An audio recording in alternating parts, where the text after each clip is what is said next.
Hey everybody, welcome back to the Hiraeth and Other Words podcast. I am your host, Timothy Mangle, and with me is my buddy, Kyle Nickler. How you doing, man? I'm good. How are you, Timmy? I'm doing all right. We both just got off work, so we are just hanging out in our nice denim shorts and blue shirts. Yeah, exactly. We weren't even trying to match, and it worked. We were actually, before we jumped on here, we were talking about the universe and how it just kind of coincidence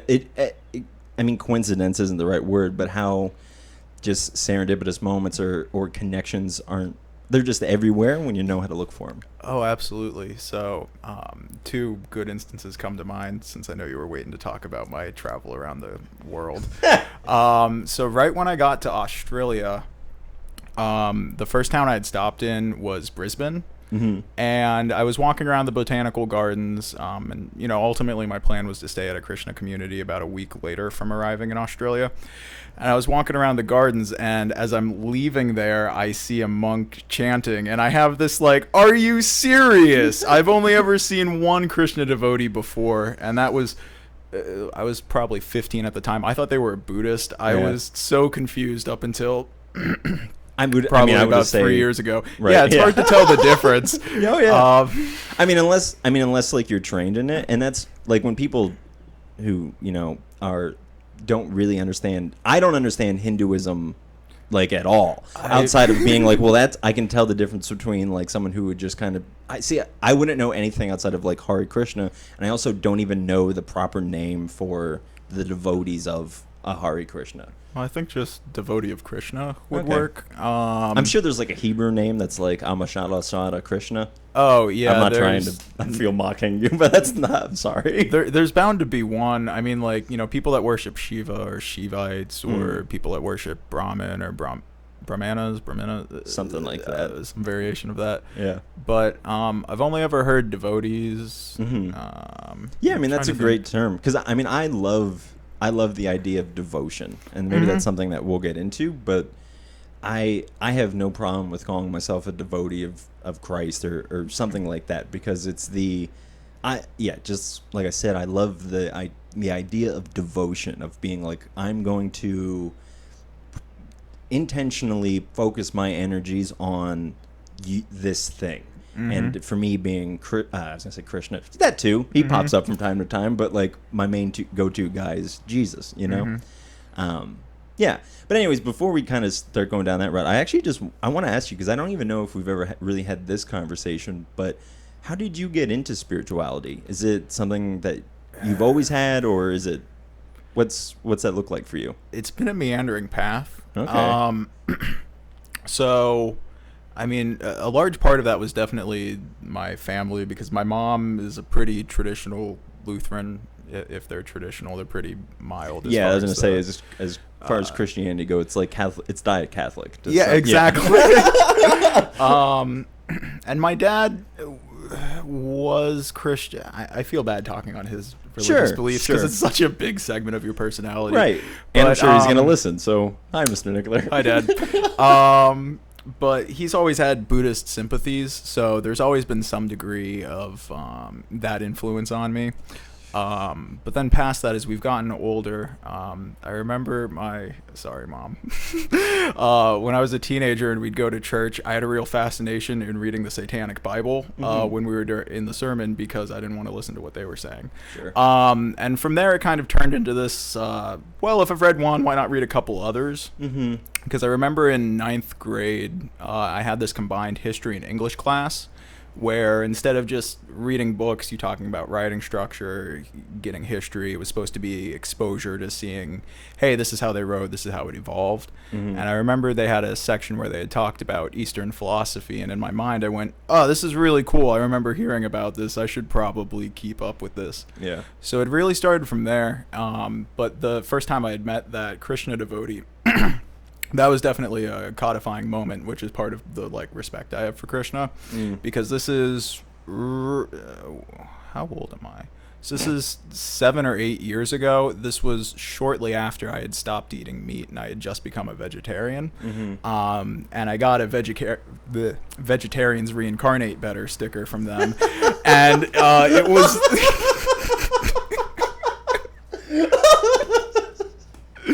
I mean, yeah, but that's hilarious. And, you know, from there, it really kind of just continued this, like, oh, man, I'm interested to see where it's going. And after a while, Ram Dass was one of the later teachers I had found. But between Alan Watts and Terence McKenna, those two had really opened my eyes to want to read more. Yeah, and they're really good for, like, coming from especially if you don't really have a pre-existing relationship with the idea of God as kind of like, you know, I mean, you'll be aware of this, but I guess in spirituality there's kind of these two paths of either non-duality or kind of devotion as the opposite about that. Absolutely. And for me, I appreciate very much so the non-dual aspect, and I love that, but like I said, I'm very much caught up in the drama of separation and then, you know, coming back and cleaving, like the word bhakti means. Bhakti yoga is it's a cleaving yoga, it's a devotion thing, or it means devotion. It's that idea of like of being drawn onto something, you know. And yeah, like I said, Alan Watts and Terence McKenna, they're great at personifying the thing outside of kind of Christian or Catholic worldview, you know? Because I also forgot to say that how I know you, but this is my buddy Kyle. We play shows together. We've only ever done like probably like 2 or 3, right? Somewhere in that, Somewhere in not that, yeah. all that many. You know, by the time I'd graduated high school, because I started in the music scene when I was 13, so it was really just middle school and high school for the most part. Luke, who plays with me, started going to college, and he's in the Army. He's actually... If you're looking for a good guest, you should reach out to him. Oh, really? He's 1 year away from getting his master's degree in theology. Oh, really? To be a Lutheran minister in the Army. What? Oh, really? Yeah, he also knows Greek. Oh, really? So, like, when we write songs, and I guess we can get more to the album at some point, we'll have, like, Greek letters he's read, and we'll take quotes from that and string it into the album, or... you know, other things he's gotten from like the Council of Nicaea that he thought was a cool addition. That's so cool. All right, let's not jump ahead. We're jumping all around. So, okay, so yeah, then what did that look like for you once you kind of? So you said about 7 or 8 years ago is when you like came across this. Yeah, started getting more into it. And at that point, it was really kind of just reading text. It was a very here and there type of thing. I can tell you 4 years ago, maybe 5, is when I started getting a bit more serious, because I have all these tattoos and I wanted to get this one of Siddhartha Gautama on my shin. And I had this moment, and I still kind of do this when I get tattoos, where if I'm back and forth about it, if it's positive character reinforcement, then I get the tattoo. So that's why I have all of these holy images tattooed on me. Well, right. That's really funny, because when I first started getting tattoos, I made kind of a pact with God, and I was like, listen, I'm only going to get ones that I can use to glorify you. I mean, my first ever tattoo was a Star of David. And my first one was, I have the word life tattooed inside my lip. That's cool. Yeah. So speak life, and then Star of David. My dog's barking in the background. Everybody, you're going to be hearing that on and off. Hope you don't mind. But, yeah, and so eventually I was like, maybe I can, you know, well, everything is kind of an expression to the glory of God. Everything can be used. Like, if I get this to remember my home state, like, again, it's devotion, it's gratitude for that thing, and it's always going to go back to just the same source, you know? Yeah, Islamic scholars have this belief, and I don't know if it's in the Quran or the Hadith, but basically is that every breath you take from birth until death is just one different way of pronouncing the holy name. Right. Which kind of ties into this whole, like, you know, there only is the truth. Right. There only is what is. Yeah. It's the names that we subscribe to it that kind of start off that separate paths of devotion. Yeah, and they're just symbols for what's actually there. And, you know, what ends up happening is the most painful thing is to remember that you're always connected to this world, because that's the challenge, which, like, you know, under the I guess it's in the Mahabharata where they stated the like different yugas that happen or the ages. Right now is Kali Yuga, which is considered to be the most difficult age for humans to exist spiritually. If Kali's involved, that's not good. Kali is, for those of you who don't know, Kali is like she's the god of, she's the mother of like time and death kind of thing. She's a destructing force. She's kind of the counterbalance for Shiva as a feminine. Right, as like Shiva being like the power, like the positive, like creative, like. Well, Shiva's kind of like destruction and ignorance, but on the same token, so this is where and Hinduism you would know much better than me. So I'm going to shut up and let you talk. So Hinduism gets difficult because no shit. Aside from the 33 million gods. All that aside. Yeah, depending on which one of the triad and which triad you use, because there's different ones. If you're Krishna conscious, they have the like classical or the New Age ones. Sure. And then you have like Brahma, Shiva, Vishnu. Each of them have their own stories about it. But under Krishna consciousness, which I've studied the most. Yeah, same. Shiva's the greatest devotee of Krishna because like he has all of these negative aspects per se. Sure. But that wasn't what he wanted to do. He was given that task by Krishna because he was the most devoted. So there's this one story of him meditating in deep thought, and this, I can't remember what happens, but it's a beautiful woman that comes up to him and she's trying to distract him, and he actually flinches when she touches him because he's just so entranced in the like loving spirit of work. Right.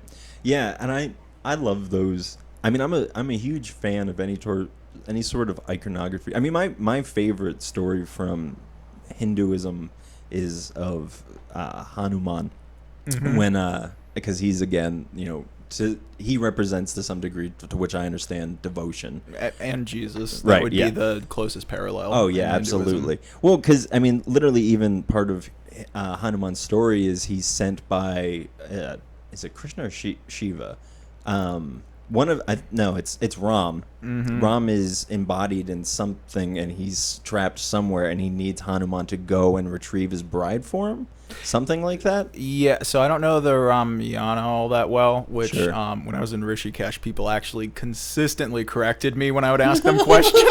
Like, I have never relentlessly been persecuted for my bad understanding of a book as that town.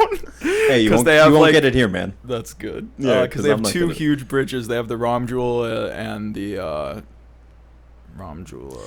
Can I just say this, just for people at home that maybe aren't interested in Hinduism, or maybe are like, what's the big fuss about it, or whatever. I guess for me, there is this deep appreciation for the fact that, kind of like what we were saying, there's one truth and there's one whatever, and these people have sat and just meditated on that, and they didn't have all the problems of the West of cross, cultural, like, and again, just how, I mean, they, broadly speaking, had a more coherent culture than all of Europe.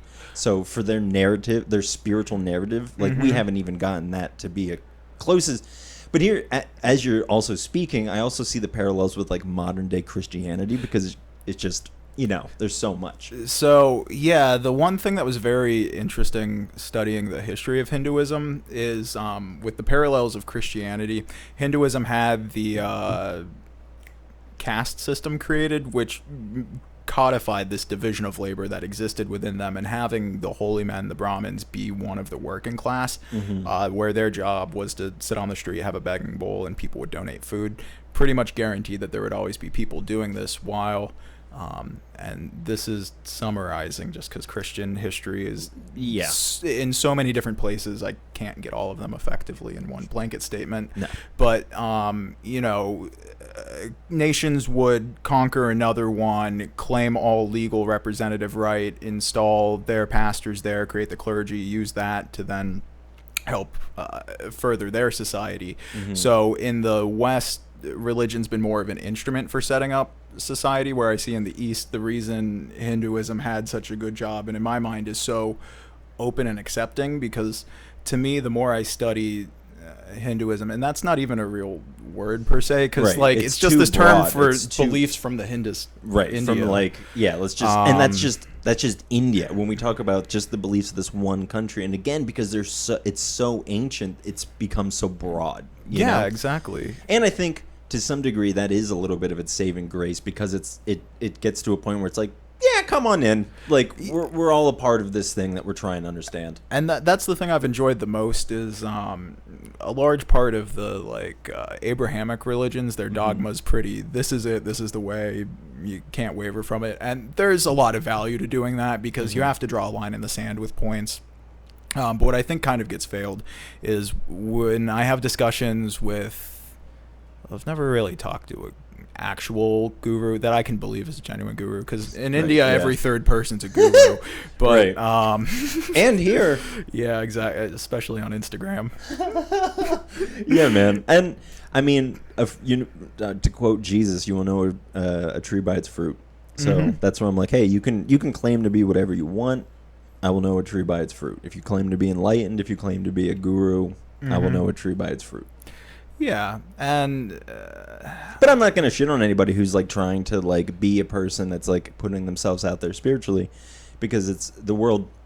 I think the world does need that. I don't know. I worry about our society because of the lack of a coherent spiritual narrative. Yeah, which this circles back to this point with Kali Yuga, which is because this is considered to be the most like degraded, difficult, diluted state humans could exist in, which if you study the Cabal, they actually have this like belief that humanity had fallen consciously and is kind of at the lowest level it could be right now, which is peculiar that it parallel ideas. Well, I like it makes me happy that this is as low as we can go. I'm sure like collectively if we decided to be worse we could, but like I'm happy that it seems that we can only go up from here, because it's like, well, we can only seem to learn to love, and what's beyond love, and what does it even look like if we all work together, and so this is with these different yugas, the ages, with Kali Yuga, because this is the most difficult one to live in, it's also the most rewarding, because all you have to do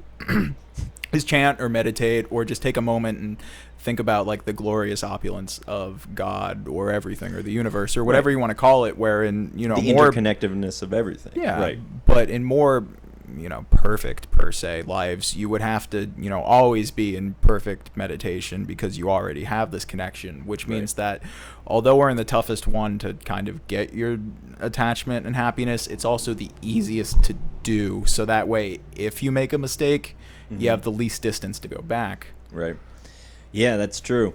God, I haven't even thought about that, of having to like go super forward in the spiritual journey, but then also have to take like a cosmic step back or something like that. I mean, I don't know if that's how it would work or whatever. Like, who's to say? Because I guess my practice is like, I'm here. Like, I'm not going to worry about my karma super far down the road, because like I'm just trying to be nice to the people around me at the moment. Because I think it's so easy to get caught up in a lot of this stuff for Christians, even for Eastern philosophy, is this idea of, well, whatever I'm doing now is because of the later consequences of it. Whereas for me, I'm like, it's just nice to be nice to people now. I should speak the truth now. Like, I'm not going to worry about whether or not this is going to come back to me. I'm just going to try to do the best that I can now and hope that the universe understands that I'm like, and meets me at that level, But I, do want to be aware of, I don't know. I guess the idea of, God, speaking on of what it goes beyond here is so above my pay grade. Because it just exists beyond language, because what happens is, with our split mind, I don't know what it would be called, but post bicameral thought that we have. I don't know what that would mean. So like bicameral was like Mesopotamia time. The way people thought was closer to how schizophrenics think now. Really? There was more interjected words that weren't you in your mind, because it was the development of your internal monologue. Which is why when you look back in earlier religious texts, they have way more talks of all of these like disembodied voices talking to you. I mean, I don't necessarily know if this is the truth, but I found this textbook from the 70s that's very convincing argument that basically, as time's been going on and spiritual development's been happening, it's been less reliant on your internal monologue telling you and more of intuition kind of becoming the leading guide. That's very interesting, because I wonder, I would love to do some sort of a book or a speak or something. I would love to do something on the evolution of religion from. I'm very curious about the evolution, at least in the West, from pantheism to monotheism, and then kind of the rejection of monotheism as a culture, and with that as coming into a sort of a non-dual state. But I don't know if that's intentional or not. I mean, I don't necessarily know where it's going, but it definitely reminds me of the quote by Nietzsche with the God is dead, but everyone kind of forgets the second part, which is, and we can't wash the blood off our hands. Right. And that's kind of where it makes me think of, I'm not that much of a history scholar to know, but I've heard that the way people interact right now and are being more reclusive is very similar to how Rome was when it fell. And I know that they had deterioration in their religious culture as well. So that's not necessarily to say that has to be the one thing, but religion's kind of the thing that like tethers you back to the world, and we need to instill some type of like belief that being with other people's beneficial, because in economic thought people kind of feel like afraid of society and feel like it actually hurts them and stops them from being able to do the things that they should individually be able to, because they're limited by all these other roles and pretenses they have to fulfill. Right. And I also think that there's like a huge uprise in social anxiety that, at least from my just from my looking out into the world, I don't see that being there in the previous generations as much, as people being as scared to congregate. And I wonder if I feel like there's probably a balance there between the uprise of the internet and also kind of the fall of Western values in religion, and also how we should actually be nice to each other. That was kind of an underlying tendency of like, you're supposed to be nice to each other. Now I feel like that is kind of like we're nice to each other if it allows it. Yeah, it's the what's in it for me now. Right. If at least I'm speaking about like my world that I'm experiencing is like, I will be nice to you if you've proven to me that you are worthy of me being nice to you. And I won't really acknowledge you outside of that. And I worry that kind of happens because we don't have this coherent, at least, idea of like we at least all belong together. Because people can't even agree what an American means. Yeah, exactly. And it brings me to this thought from the Tao, where it's kind of like words are like symbols, and at best we can point to the moon, but we can never actually become the moon. Right. And it's by consistently breaking up all of these different thoughts. Like, I'm not saying that a hive mind would be great, because that would eliminate individuality, but this would definitely solve those issues if there was a collective consciousness, or at least like a collective understanding of or at least some sort of. Because again, like kind of going back to what you were saying, it doesn't have to be like just one religion or whatever that rules over the land, but it's at least the collective idea that we can all get behind. But I think to some people's ears that might sound like, well, then we get rid of the idea of this being a nation with many religions or whatever that would be. But I think what I'm trying to say is at least that we would all be at a level of, because, from just studying the Bible, you see these old tribes that are just warring. The gods are at war because it's your God versus my God. And eventually history will show which God is superior, because I will just beat you. And then that God is the God. And then so we continue to kind of move forward through that. And for whatever reason, the Jewish God has remained, and then brought up with it Islam and Christianity. And that all went west. And I don't really remember what my major point was, but there you go. There you have some thoughts. But this does tie me back to, I kind of see a path that spirituality is working on. I just don't necessarily see what the next step will be. I would agree. Because as written language developed, and then agriculture as well, is when they kind of switched from the like matriarchal system where everyone was more reliant on neighboring and helping people grow, to a more dominator society where, as you were saying, it was the fight of the gods, and whoever won was the will of the world. And I see that eventually there's probably going to be some flip that happens back.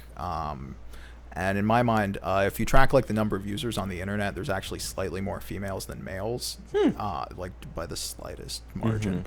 But Well, there's also more females than males on the planet too. So maybe that has something to do with it. You know, the internet's kind of our greatest And men are collective dumber, conscious. probably. That's but another good point. Sorry, I cut you off, buddy. But you know, the internet's kind of like our collective consciousness. So if you see it, it's kind of like, oh, there's already a shift moving back to this energetic, like female dominant. And I don't think it'll necessarily even be in our grandchildren's generation by the time it starts being more obvious. But I think that the world's going to have to, especially with our hand forced by climate change, really start to take care of each other. Oh yeah, I mean, and I think from what I've heard, I don't spend much time with people that are like that much younger than me, but I do have a couple of friends that are like 18, 19 in that area, and having conversations with them, I'm like, what is your I mean, I don't even know how old you are. 20. Well, I turned 25 in 2 weeks. Okay, well, happy birthday in 2 Thank weeks you. from now. Everyone, set your alarm. But August 19th. there you go. Send them gifts. But yeah, I from what I've heard, that they do have this more collective idea of like, we need to take care of the world, like like the physical planet needs to be taken care of, and it does. And I mean, I got at least 60 more years left or something like that, and I hope that the rest of my time here is devoted to the bettering of my community and whatever, and that I don't just check out at an age and just being like, well, I'm 40 now, I've done my like share, because that is a very like nihilistic take when people kind of just have their, I'm past my prime, I'm done. But there is really no prime per se, because you could make any type of momentous change at any time in life. And, a good part of it is also timing, just being there at the right spot. But consistently keeping yourself in it, because with Bhakti Yoga, they have this yoga ladder as ascribed in the Bhagavad Gita, which I'm blanking on the very bottom one, and it'll come to me tonight when I'm falling asleep. That's fine. But the second one is Jnana Yoga, which is like knowledge. Oh, now I remember. There you go. Okay, so the base level is Jnana Yoga, which is like knowledge, which means reading holy scriptures and finding a place that these things relate. But then the next level on this 3-tiered yoga ladder is karma yoga, where you pretty much just have the, hey, what I do affects someone else and it comes back around. And then bhakti yoga is kind of like the marriage of the both, where you're saying, hey, there's all these holy scriptures that exist out here with a guide, but what you do comes back around. So now that you have this information, if you do it, it's going to smack you, if you're not paying attention, which in that same part of the Gita where Krishna describes this to Arjuna, he also says that if you take one step towards God or religion or spirituality, those concepts take 10 steps towards you. And if you take one step away, they take one step back from you. So it really always is this like force to pull you. Man, and that's what I really love about the universe. If I can just be like if I can just gush over it for a second, is just this idea of like, if I do put like a foot forward, it does. It's like it takes all its invitation. If I'm like, I'm here to love you, and it's like, I'm here to love you more, and it pushes to its, and I knew that when I was younger, but I don't know it like I know it now, because even when I'm in rough periods, I can look kind of back and just be like, oh, and especially it's a little bit easier with me with Krishna for some reason to be like, you trickster. I mean, that's just because like with Krishna you have like so with Jesus, your attachment to him is more so like his adult life. And the appealing thing with Krishna is they have like baby Krishna, where like he's down by the river eating a bunch of clay, and his mom comes up and is like, Krishna, stop eating this clay. And he opens his mouth, and his mother sees the entire universe and all like senses and feels and sights inside of his mouth as she's looking in on her, looking into his mouth. And like, you just have these moments where you're just like, the universe is playing a joke on me, because that's just what he does. Yeah, because that's ridiculous. Yeah. Like, I mean, you kind of get that with Jesus a little bit. And ultimately, like, even the resurrection is a little bit of a trickster thing, because it's like, haha, gotcha. Pull it a little bit, like, towards me. There we go. Then pull towards you. There we go. Perfect. Okay. You're good. It was kind of covering up your face a little bit, but now people can see you're beautiful. There you go. But yeah, I mean, you get a little bit of that with Jesus. Like there, one time they tell him to pay taxes, and he gets coin from a fish. So like it's kind of like that level of like silly. This is already Caesar's or something. Yeah, like that? right. Render unto Caesar what is Caesar's, but you have nothing like that at all. And this circles back to my Hanuman story. That my favorite one that I actually didn't get to talk about is when he gets that he gets a necklace from Shiva. I think from Shiva. No, it can't be Shiva. I forget. He gets some sort of necklace, and he looks at it, and he throws it away, and everyone's like, "Why are you throwing away this? You got gifted this beautiful pearl necklace. Like, why are you just tossing it away?" And he's like, I couldn't find Ram on it at all, and so I got rid of it. And they're like, well, how are you going to show your devotion to Ram then? And that's when he rips open his chest. He rips open his chest, and there's Ram and Shiva just Sita just sitting in there, and I'm like, that's it. Like the first time I read that story, I wept like a baby because I'm just like, yeah, like there's nothing that I could put on or like like even just speaking back to the universe of just being like, you've given me everything. You've given me the air in my breath, the air in my lungs, the fruit on the trees, the water in the lakes. Like I can take none of that and give it back to you, and it be adequate enough praise for how good you are. And I love that it's like, well, then the best expression is, well, what if you just live in here? Because it's just bueno. It's just perfect. Chef's kiss. No, exactly. And so when I was in Australia at this Krishna community, you could do a karma yogi stay where you paid some money and then you did 20 hours of volunteer work, or you could do 30 hours of volunteer work and then they fed you, let you stay there. Okay. That's pretty cool. They had, if you get a chance, go there. Best experience. Where is it? It's in Australia on the East Coast. It's like 2 or 3 hours south of Brisbane. It's pretty close to Coolangatta. What's the name of the place? It's just called the Krishna Village. Okay. The town that it's in is Murwillumbah. Okay, there you go. That sounds like a local name. Yeah. Like Schuylkill. Yeah. But so they have like gardens where a lot of people do volunteer work, which is absolutely amazing. Because they have this one centropic garden, which is a new type of gardening that just came out of Brazil, where you take, because this is how they're trying to fix the rainforest issue, because it's getting cut down to put cow pastures there, which is just an abomination. Right. Yeah.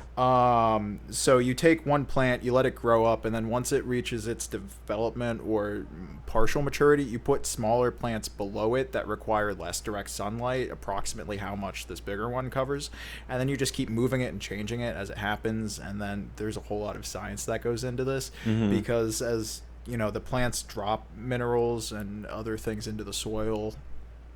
So basically you flip your vegetables around pretty consistently, so that way the goal is to take a patch of land that's almost useless to make it an orchard in 10 years.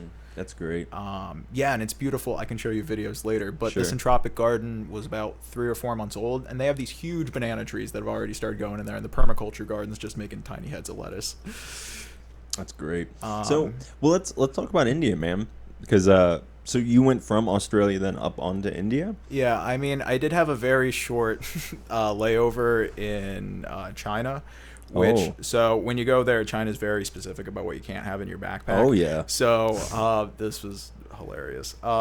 So I go through the metal detector and they're like, you have a lighter in your backpack. And I'm like, absolutely not. I threw this out. So I rummage through my backpack. I don't find one. They scan it. They say I have a lighter. So I do it a third time. And the guy like reaches in, pulls out a lighter that's E.T. flipping you off, looks at me, and I just have this like, oh yeah, look at that. Huh? And that China's the worst country to get in trouble in, man. Because I'm having this moment of like, don't arrest me. And then they let me go. So I'm running all the way around the terminal trying to find my next flight, and I can't find the corridor that it's in. And it turns out that I was supposed to go down a staircase and get on a bus to go to the totally other side of the airport. Oh, God. So I do that, and I get slammed in this bus that like has 2 buses worth of people in there. Like everyone's sardined together. Man. We can share China nightmares later, but so then you went from there to India, which like, okay, so this is all part of the same stretch, and this is actually not that funny, but I'm glad it worked out. So I got to India around 2 a.m. So I got to the terminal where you get your bags off. I'm waiting for it. The bags never come off the thing. So I'm trying to fill out this paperwork, which is like half Hindi, half English. So I'm sitting there Google translating this at 3 a.m. So I end up giving it back to them, and I go outside, and I'm trying to get an Uber to get to my hostel, and this guy walks up, and he's like, hey, man, it's 4 a.m. Let me just drive you there. Like, the Ubers are going to take a while. And I'm like, all right, I guess we'll do this. We'll go. And this guy's driving me down the road in Delhi, telling me about how much he loves Miami and how he wants to go there. And I'm like, I don't know. I think there's better places in the States. Yeah. So anyway, we get to this alley, and there's like this huge barricade there and a police officer to the right. And he says, hey, your hostel's closed. Let me go talk to this police officer to see what's going on. So he gets out, talks to him, jumps back in, goes, this police officer has no idea. He's just here to protect the fence. We have to go to this tourist station downtown. They have a map of the bridges because a festival just happened, and I'm like, there's not a festival. I swear I looked this up. I was trying to time my trip. Yeah. So we get there, and they're like, okay, here, we'll call the hostel. So they pick up the phone, start dialing. There's no answer. So they make me some chai tea and start trying to like upsell me on all these hotels that I want to, like, where I'm planning on going. And then they keep telling me I don't have enough money saved, and I'm like, what are you talking about? India costs like $7 a day to live really nice. I don't need $30 a day for your houseboat option. So anyway, they try calling again. They don't pick up, and I'm like, all right, I'm gonna go jump the fence. I'm ready for bed. So they get someone on the phone after they dial, and they go, hey, this is the hostel. We're closed because of this festival. We're going to refund your money within 72 hours. You should be getting an email in a little bit. And as they're talking, I'm pulling out my phone, scrambling for my Gmail, and I see one that came from the hostel, and like my heart drops to my stomach, and I open it. And the first line in the email is, under no circumstance should you take a taxi from the airport. They will take you down a road and tell you the hostel's closed. We're never closed. Wow. And I'm like there at 4 a.m. going, okay, so how far away am I from my hostel? And I pull up Google Maps, and I'm 14 kilometers at 4 a.m. And I'm like, all right, well, I'm just gonna go walk outside because they wouldn't drive me back. So I get there, I get in this like 3-wheeler. Tourists call them tuk-tuks, but the locals call them autos, and they actually make fun of us for calling them tuk-tuks. I'm sure that they do. So he takes me another 2 kilometers in the wrong direction to an even sketchier alley where there's like a whole bunch of street dogs and like no lights whatsoever. And he starts yelling at me that I have to pay him. So I give him $1 bill US, and I tuck it in his little shirt pocket, and I'm like, probably the most verbally abusive I ever have been to a human at that point to him. So I start walking, and I call my dad, and I'm like, hey, you should check in on me every, like, I don't know, 15 or 20 minutes, because I'm not taking a ride anymore, and I am, 16 kilometers, probably like almost 5 miles away from my hotel. So then I walked with just my one backpack. So arguably it was a good thing I lost my bags on the way over, because otherwise I would have had 2 backpacks to carry. Oh, Jesus. So did you end up losing all that stuff? No, I got it back like the morning I was about to leave Delhi, which was nice because I was having this like... Delhi's... I was in Delhi. Okay. I spent a night... I just spent one night there. I actually got to see Mother Teresa's tomb, which was kind of cool. That's really nice. Yeah, you don't... I mean, it's one of those things where it's like you don't... I wasn't like seeking it out, but it was like I stayed at the place that it was. So it wasn't even on the way. I just happened to be staying at her I was gonna say nunnery, but that's not it might be the right word. Whatever, convent, monastery, whatever the female equivalent of that. I think it might be a convent, whatever. Anyways, I was there. That town is different. So where'd you go from there then? So from Delhi, I went to Rishikesh, which is the birthplace of yoga. A big part where in the Ramayana, your story with Hanuman, for those following, they had to cross the river to go get what's the demon's name? Ravana. Classic demon. Who stole his wife. So Hanuman did have to go retrieve a bride. Yeah. Is that correct? Because that's the same, at least like in theory, Jesus comes to establish a bride, it being the Christian church. Mm-hmm. And I think that's just so interesting that the universe in 2 different areas was like, I need a figure to go get my beloved, you know? Sorry, cut you off in the middle of the story. That is close. That reminds me of this thing with Krishna and Radha, which I'll come back to.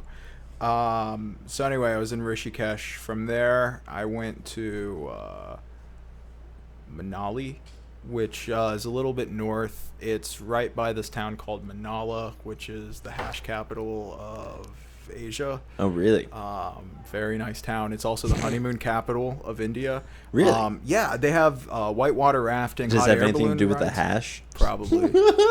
I mean, a lot of What's the laws for drugs over there? So in each state, there is one town that's allowed to sell bong lassies, which is a like hash milkshake. It is amazing.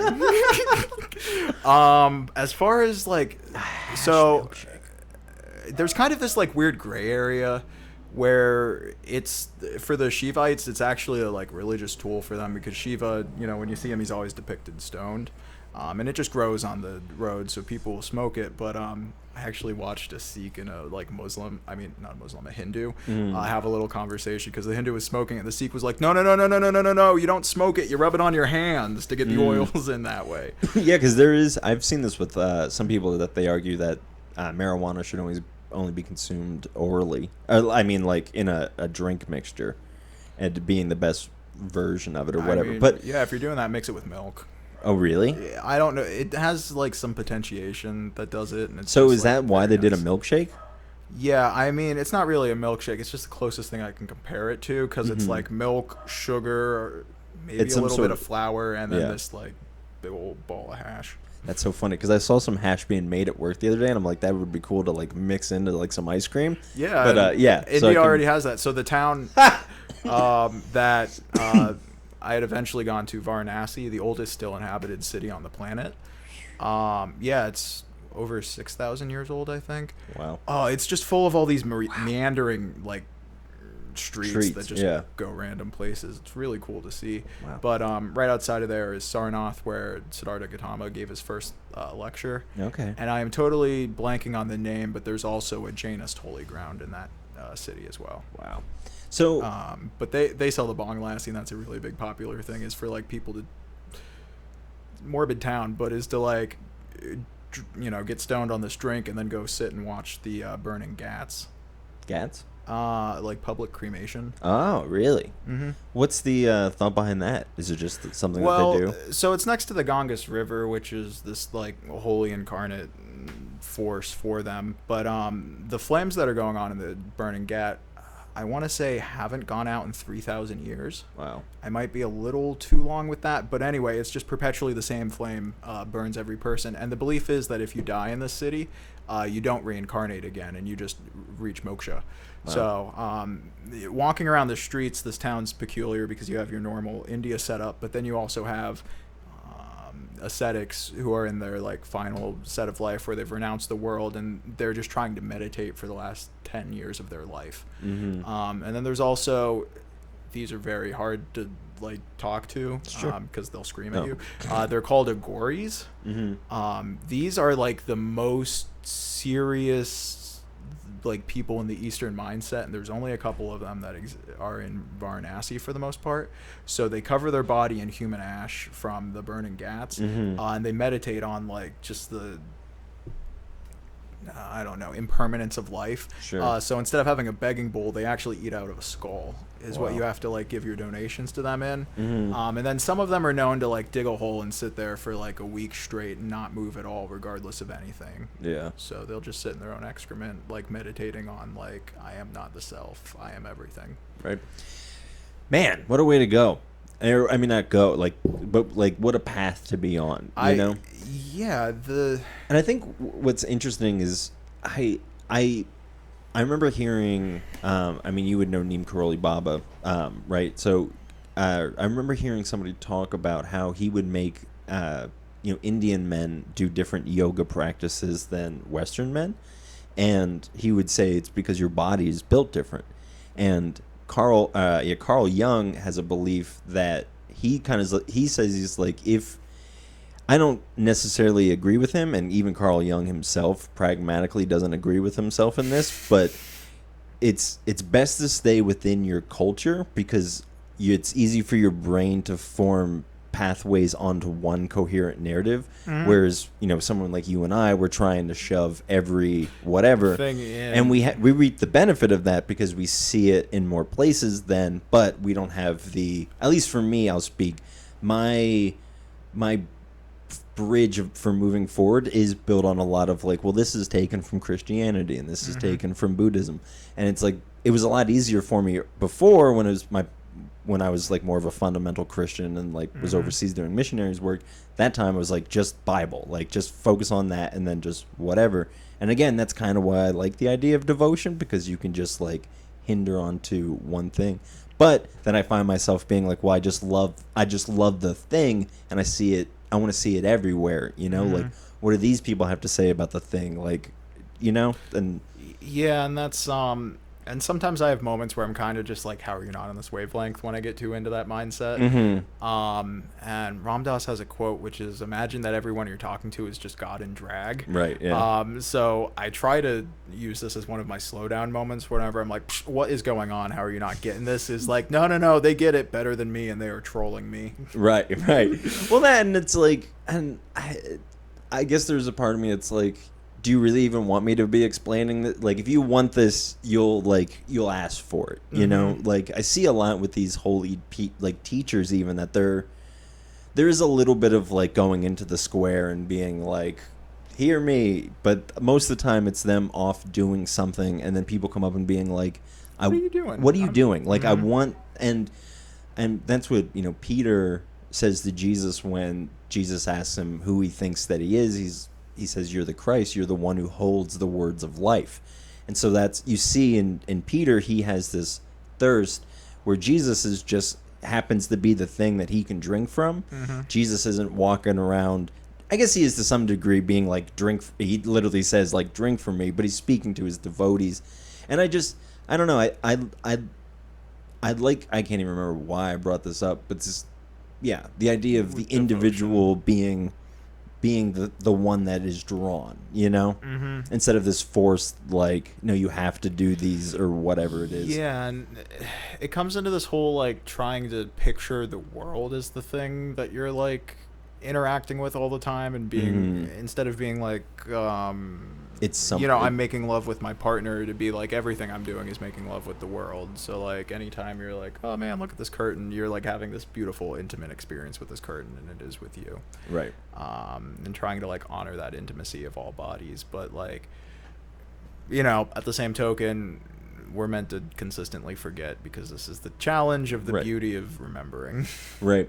And that's, you know, and again, like, I think that is like even a part of enlightenment, is being like, oh wait, I'm going to forget, you know, and then like being aware, and like, heck man, like I can't remember what book this is in, but I know it's just this idea of, I think I get, at least to a certain degree, I think for human beings, we're just kind of build something up and then break it, you know, because we're just, we like challenge, and until I don't know what stage that is until we get to this place of like, okay, we no longer, actually, you know what, I had this conversation with my mom the other day, who, she comes on the podcast a bunch, but we were talking about, I wonder if we ever get to a place, and you can probably answer this for me, but do we get to a place where death or the challenge or the struggle is a part of the spiritual journey? Because my argument is like, I don't understand how you can just, the universe to me, and this where I'm at currently, seems very like balanced, and so it's like, well, if I want to go up, I kind of have to go down first, you know. So I don't understand how I will use that motion somehow to get up, and then I'll get to a place where then I'm just only going up in positive ways, even though arguably that as the going up is just all positive, it's my ego perspective on the thing. There's the answer. Yeah, and the difficulty of that is there's an episode of The Twilight Zone where this guy is trapped in this hotel, and he's like, every day he's having a party, and every time he goes to the casino, he wins a bunch of money, and there's always these people there. And he has this moment where he's talking to this guy in a suit, and he's like, why am I here? Everything keeps happening the way I want. And the guy goes, well, I'm the devil, and this is hell. Yeah. So like there is like this certain bit of like happiness to like, dang it, why'd you take this away from me? Right. And I guess I don't know where like I think, and this is, I mean, forgive me if I'm pronouncing this incorrect, but the Bhagavad Gita gets to this place of like, just don't be attached to any of it, to the coming and the going, to the falling and the Yeah, because like everything is birthless. Like so I have this little tattoo for Slaughterhouse-Five. Yeah. If you've ever read that by Kurt Vonnegut. No, I haven't. I highly recommend it. I mean, if you've got 1984 by George Orwell, I'd say that like it's probably along the same Sure. writing style. But it's this story of was Kurt Vonnegut, but like he created a character like traveling through time with these like fourth dimensional aliens that show him that like everything's always happening, and whenever someone dies they have this saying where they go, so it goes, because like there really is no such thing as time, because it's Sure. like always not happening and like happened. Mm-hmm. And Well, time like, is a matter of perspective. Let's yeah, say. so this is where I've been stuck on my understanding of what time is so if you take a higher dimensional shape and move it through a lower dimension, you have like rendering that gets cut off. So if you take a sphere and pass it through the second dimension, you could imagine like looking at a piece of paper and it'd start with a dot, expand into this circle, and then go back to this dot. Mm-hmm. So with us here in the third dimension, you could argue there's some fourth dimensional shape which could be completely cohesive and every part is non-changing, which keeps in line with this religious unchained backbone. Right.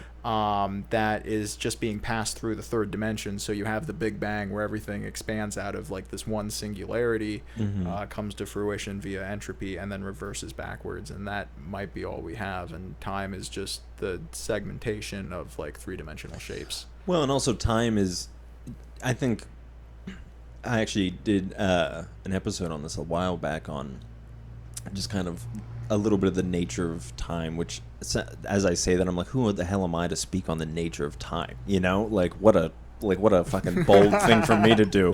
Just here, everybody, let me speak about the nature of time. But I think it's important to remember that time is not separate from space. That time and space are one coherent thing, you know? And so as we have space, and there's even an argument, man, to be made that as long as there's an argument to be made that there is not nothing. And so if there is always something, then there is always space and therefore always time. Yeah. And I think the time that we are encapsulated in is what, you know, all the holy texts would call you're inside of eternity. Eternity is happening, and that's the best word that we have for it here. But you are happening, your time, your perspective of whatever the hell that is happening inside of this larger thing. Yeah, because you are the universe experiencing itself. Right. So yeah, by all means, we are like this little segment happening within it. Yeah, and I don't know. It's too bold of me to say that I could be aware of anything outside of that little thing. Especially because I can only write books of poetry about it, or like songs, you know, like one of the most difficult parts is like especially like dramatically changing the perspective you look at it from. So Dr. Sapolsky, he's some type of neurobiologist for, I believe, Harvard. He had done this really cool series where his entire class got human behavioral biology. Got put up on YouTube and you can watch it. It's like Nice. 20 hours in total. But anyway, the like punchline at the end of the whole class is his assumption that there might not actually be humans or creatures. It's just genes representing themselves. And he poses this one question of, are you sure that people actually exist? Or like with the what came first, the chicken or the egg, you could say that the egg is the only thing that exists, and like our entire existence is just this fabrication, so that way the genes in this chicken can get passed on again, and it's just making another egg. Right. And we're all, you know, auxiliary. The real thing is the egg itself, the unmanifest. Right. Whew. Ah, God, I love it. Thanks for coming on along, man. Yeah, because I mean, I'm not going to be able to compete off of anything that like a Harvard professor said after a 20 thing of lecture, but I for me found it so comforting to be like, oh, I'm inside of this thing, like actually, like the actual like revelation of like, oh wait, the ground that I'm standing on is sacred because it's inside again the thing, like Yeah. Yeah, I think that's. I just think, and again, I think that's part of. It's so much easier to do the remembering once you remember that, like, it's, and this is a problem with any sort of kind of devotion religion, is that the holy is kind of off, and it's somewhere else, and you have to go on this quest to find it. But in the finding, you're like, oh, it's everywhere, and that is kind of the trajectory of enlightenment in that's West. Why they nickname Buddhism as Hinduism for export, because like Hinduism's a full on. I just love. Can I just cut you off real quick? Yeah. I really love just Buddha coming in and just being like, "This just a mess." There's just like it's just way too much.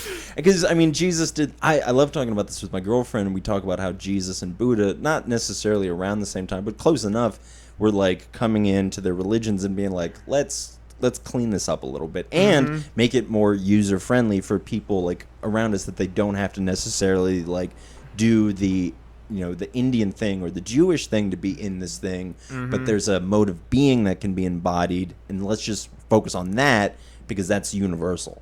Yeah, exactly. Yeah. And I'm sorry I cut you off. You were talking about Buddhism is Hinduism for export. I don't remember. Where were we like one step before that one? I can't remember either, buddy. I'm so sorry that I cut you off. Is there anything else you want to talk about from India? Anything that, like, any stories or anything that, like, ring a bell that you want to... Well, I guess with the synchronicities, while I was talking about, like, how there's just all this, like, small stuff that happens, I got two funny ones. Sure. So when I was trying to leave Rishikesh, I was sitting in an auto waiting to get taken to the bus stop, but taxi drivers have this thing where they think they're funny and just pretend they don't speak English. Yeah, even though they like, get taught you it can in tell school. they speak English. Yeah. And then even if you speak Hindi to them, they don't care. Right. So anyway, I'm sitting there for a good like 5 or 10 minutes going like, what is this guy doing to me? And this other guy walks up to me and pokes his head in the auto and goes, get in the one with me. I'm tired of waiting on them. We're going to get going.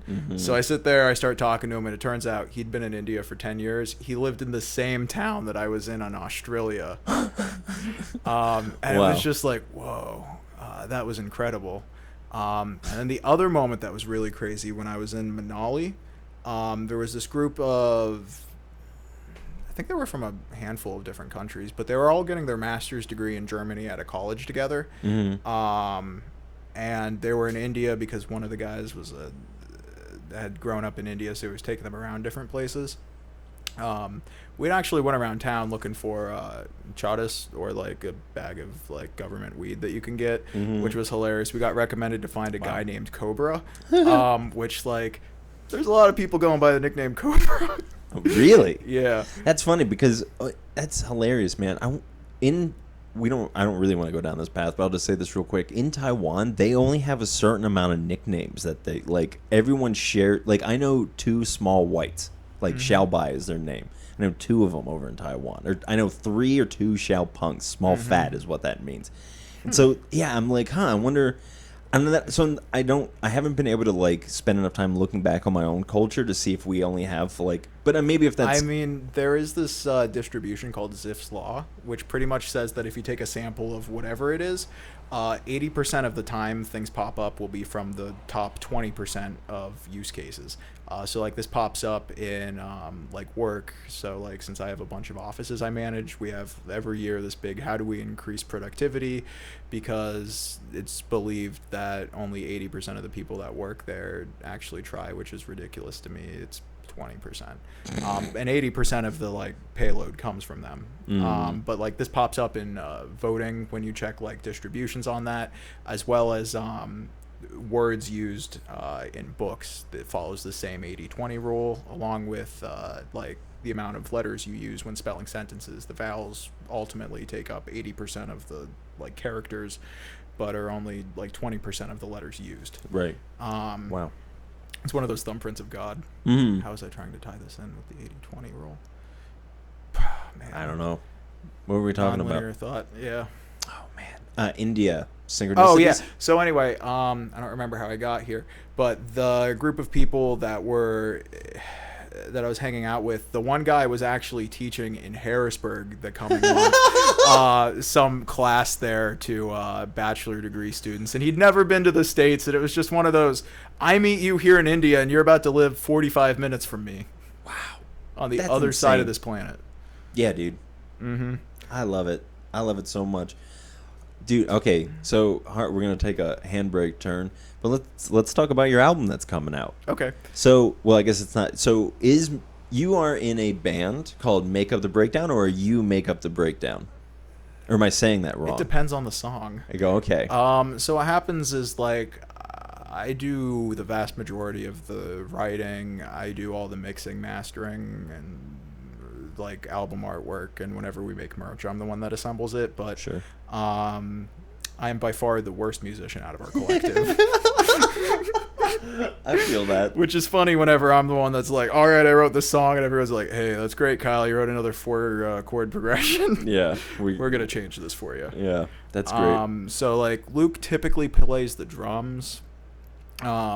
Sometimes he sings, and every time he sings, those are always the best quality songs. He has like a much better command of his voice. Sure. But like on the same token, I'm not going to let you be that self-deprecating. You do a good job, too. No, buddy. I mean, I I've seen you appreciate it. play. It's just like, everyone has their own skills, and yeah, mine is just consistent output, Mm. and his is more so quality. Sure. Which I is get nice. that. So when we have like album writing sessions, he's much more, hey, you got to redo this and fix this. It doesn't sound good enough. And I'm like, what do you mean? I recorded it once. We're great. Yeah, that's me, but recording by myself and all my albums, and then looking back and years later being like, I could have done better. But just is what it is. Yeah. So how long have you been working on this album? So this one, see, that's a tough answer, because some of these songs, since I don't really see Luke, like I haven't seen Luke face to face since February of last year.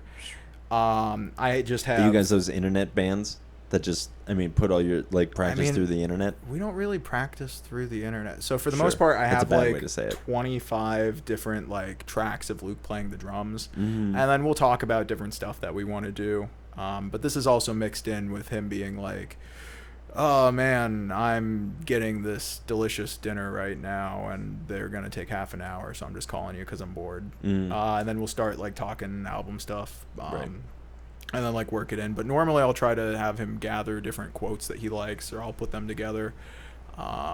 This time I involved Luke the least on the writing process. Oh, really?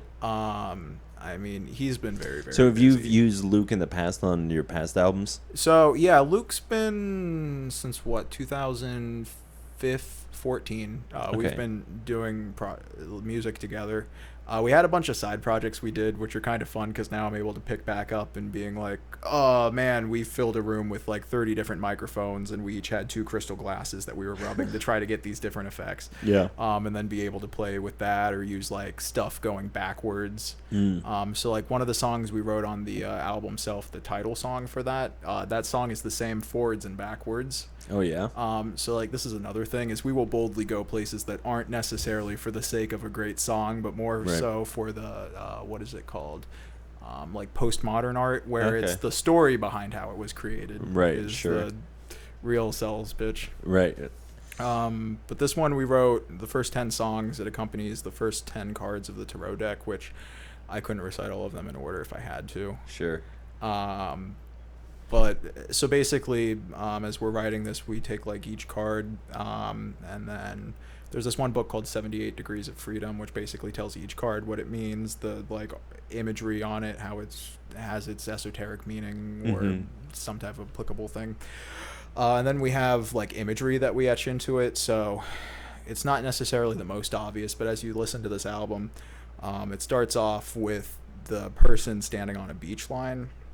And walking around and ultimately going up to the woods through this to then go out to the desert, which is kind of where we have the narrative ending right now. We have to end it. So we have the last song written because we had to like create a way to tie it back in, which also, if you do listen to the album, the first song, The Fool, is kind of a jarring song, and it's a little uncomfortable Sure. But that's also because in the Tarot series, the Fool is simultaneously the first card, but also kind of the last card. Sure. So that was written in a way that, like, if you went through this whole series, you would kind of be like, oh, we're back to this. But it really kind of does get you, because it's all based on this, like, there's not a safe starting place. Your perspective of, like, what's a good person is based on standing on other people that you're labeling to be bad. And the only way to really grow from this is to appreciate what you have and live in the present moment. But the way that's presented is kind of jarring, because we only have like 90 seconds on that song. That's fun. Yeah. Yeah, man, I think that's something I've always appreciated about you, is that you don't try to sit by the standards, whereas I'm like, I can kind of fuck with the standards. Like, that's why I like kind of like traditional folk music a lot more, because I'm like, hey, 4 chords, that sounds great to me. Let's just ride those out. I dig that, you know? and my favorite part about your set, especially when it's like just you, is when you're sitting on your suitcase doing that. Like, that's just so intuitive. Thanks, man. And I mean, you know, we'll be like, oh man, let's put the screwdriver next to the guitar so it sounds crazier than like play this recorder backwards. But that's just because we're looking for weird textures. Yeah. Like, it's much more appreciative to be like, hey, here's a like system that works, because like I can't play covers all that well, which stops our band from doing them. Sure. Which, like, I'm the only one that can't play covers, which is kind of unfortunate when we do practices. I feel that, man. I don't have time for covers. I'm like, I'll learn, like, if I want to learn to play a song, I'll learn to play a song. But like, the amount of we don't need to talk about that right now. But yeah, it's just for me, it's always been more fun to be like, how good of a song can I make? And like, that's just always been my thing, man. I was in my first band when I was 13 as well. So like, 13 or 15, somewhere in that neck of the woods. I definitely started like being interested in like poetry and all that stuff at a very young age. And then that was the whole reason I wanted to get into, this swung naturally into another thing that we can talk about. I always saw music as a backdrop for lyrics. Yes. And because my first introduction into music, like music outside of just kind of this vague thing that happens in Walmart, like music as like a living, breathing thing. I was introduced to that idea through Bright Eyes, and I don't know if you know who they are. Yeah, the album First Day of My Life is such a great. Yeah, the album that's on was the first Bright Eyes album that I ever listened to, and it just blew my mind, because it was like I sat down with it and I was like, I just didn't realize that music could do that to you. You know, just one of those things, and I don't know how to express that other than that. Do you know the band Foxing? No. They're pretty cool. They're like pretty DIY, but also very produced, from St. Louis. Okay. I like how DIY doesn't necessarily mean very produced, and you're right. You're absolutely right. It's because like those people, they all went to college in this band to be music engineers. Right. So it's them doing it, but it's like it's not DIY yet. It is. Right. Sure. It's like if I tell you I DIY taxes, it's like, yeah, but I'm a professional at it. That's funny. So they were talking about how to Jeremy Baum, the singer for Touche Amore. Okay, on the hardtime.net's first ever podcast that they do, where when Foxing writes an album, they really, or maybe it was Touche Amore, I can't remember, but they see it as this like 4-stage development, where it's the stage of creating an album in your head when it's just you and your bandmates sitting around talking about stuff, and that's like one living layer of this album. The next one is the like composition of it, like the time recording it is like this its own life that it has. Then there's the experience of listening to it, and then the fourth one is the experience of seeing it live. Right. And like this has definitely been something I'm trying to move towards, just because like for me, as being someone that predominantly writes and records this and also plays it, I have those 3 that are done, but definitely I've enjoyed writing this album the most because we have a narrative to stick to, where before it'd been, hey, I have 57 different poems I wrote, let's cipher through this and find the 4 that we like the most. Right. Yeah.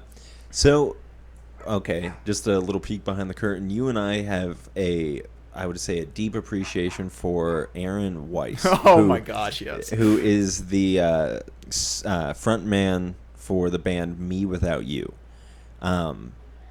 I don't even know where to begin, but well, okay, so for those of you who don't know, Me Without You is this, I don't know what even kind of band. It's like like post melodic. I don't they're not post melodic because they are melodic, but they kind of were birthed out of that hardcore scene, but they didn't really go that route, but they did. But there was a lot more talky vocals than yeah, and really then they had their screamy. like folk period. Right, they had like I love that album, and I mean Brother Sister is a great album. Yeah, I think that might be peak Me Without You, and I think they've always tried to kind of it's go like back to that. And It's All Crazy. Yeah, are definitely my favorite. Like, I just every time I go through that album, I just find another thing that I like more and more. And like Allah Allah Allah is one of my favorite songs by them, which is just crazy because I don't think you'd ever really see that one played live. No, I think they did. I mean, I've never seen them live, but I have seen videos of them doing it live. I think that came out of like this weird thing of them being like, well, you're a Christian band, and them being like, well, not really. And yeah, because Aaron teaches Islamic history, right? And he's Islamic. His dad was I'm pretty sure both of his parents were. Have you ever read the book? Some guy wrote a book about Aaron yeah, Weiss. what is it? The Pretty Little Words on Pages? Yeah, something like that. I have it. Oh, it's in a box somewhere. I want to read that book so bad. It's very good. But yeah, so I guess we should explain why. But Aaron, this songwriter, and okay, so and I guess probably most people would know this about me who listen to this, but I'm a songwriter as well. And so I'll speak for you a little bit, but I love him because he takes all of these, either verbatim or ideas throughout, Rumi or Islamic texts or the Bible or Thomas Merton, who's a Catholic priest. He takes all of these ideas or, like I said, verbatim lines from them and integrates them into these songs, and it's such a beautiful thing of worship, and I don't really talk about that. Worship might be the first time I've said that on this podcast. After this will be the 41st episode, so it's not really something I talk about, but it's. For me, these songs are just they do nothing but kind of like going to church, Oh way. yeah, but like you don't feel that way. No, but like that really is what's happening. And that's I wish I could get to that level, But okay, I'm gonna shut up and let you babble on about him. There's this one interview. There's only a handful of interviews from him on YouTube, but there was one where they were asking about his writing process, and he went, "Well, one day someone came up and said, your lyrics changed me so much," and his response was, "I'm sorry," because he's like, when I write songs, I just have like 150 different ideas, and I categorize them, and they just start getting compiled, and but like the way they do it is similar to the way Against Me kind of writes lyrically is. They don't necessarily rhyme, but they move it in a way that fits the song where it's just so perfect. Like the Fox, the Crow, and the Cookie. Like if you just sat down and started trying to play that without knowing how Aaron sang it, you couldn't do it because there's all these like it switches to like a triplet meter and then back. Yeah, it's even just him as a performer because he was, okay, so I've been listening at work. I listened to 90s alt rock and grunge radio station, and it's interesting because I hear one hit wonders, and then I also hear Pearl Jam, and then I hear another one hit wonder, and then I hear Nirvana, and I'm like, I just listen to grunge, but like you can tell what I mean. It's just that it's crazy to me that there are people that are like, we came along and like the band just kind of. We made a hit, we did a song, and we just blew away. Oops, sorry. But then there's other bands like Nirvana and whatever that just the characters of these people were so impactful, and they were so much a part of these songs that they gave them more flavor and more essence. And Aaron is so alive and so much so of a character that he's just... And I feel bad for everyone else in his band because I don't... Like, I'm sure people care about him, but he's so much of a charismatic... Like Mike Almquist gets no love. Yeah. But, like, their whole band's interesting. Like, they just did so much. Like, when they were a small band, they used to set up tables at their shows with free fruit for people who came to listen to them. Yeah, because they used to just dumpster dive and probably Yeah, would their just... van at one point was powered by cooking oil that they would get from, like, restaurant. Like, it's just... It's like the Rainbow Community made a Christian band. Yeah. And then tried to, like, you know, really, really hide the fact that, like, it is so religious by mixing in all of these really fine contemporary works into it.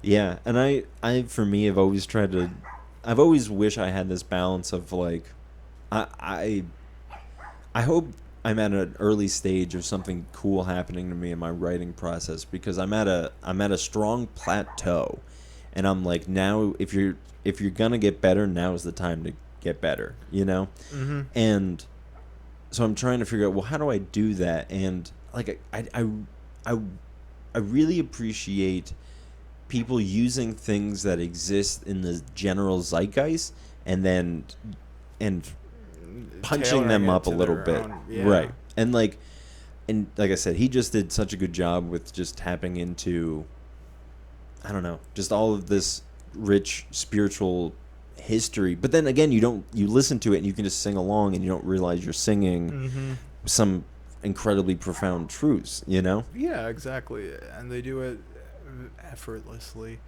Or at least seemingly so. Mm-hmm. Yeah. I mean, I'd imagine there's a lot of work that goes into it, but their performance is amazing because, you know, these guys at this point are well into their 40s. I saw them, the very end of 2018, down in Philly, and it opened with, what is that? 9:27 a.m., 7:29. And Aaron just stage dived, like, right at the beginning of the show. And I was just so thrown away because it, like, breaks out into this, like, mosh pit. And my brother just goes, nope, I'm going to the back, can't hang. That's hilarious. And he's just, like, crowd surfing, screaming on all these people as they're, like, carrying him around. And it's just like, this dude's amazing. like twice my age and rocks harder than me. Well, I'm sure then he just sits around most of the next day kind of recovering. Probably. Well, hey, man, we're getting close to wrap-up time. Anything else that you'd like to talk about or say before we close this bad boy up? I always like to ask people just to say some sort of, you know, we're living in, you know, let's say the time of Cali, and just this incredibly bad, just... It's difficult time. It's not bad in a cosmic sense. It's just difficult in the personal sense, you know? So what's some words of encouragement? What's something that's helped you through just this time or just through life? What's some words of wisdom or encouragement you can impart? The three greatest questions a human will ever encounter in their life are, who am I, how did I get here, and where am I going? If you can answer those questions, you can answer anything. There you go. All right. Well, I don't think I got anything else to say. Where can people find you if they want to find you? Well, I mean, if you're looking for me for taxes, hit up the Jackson Hewitt.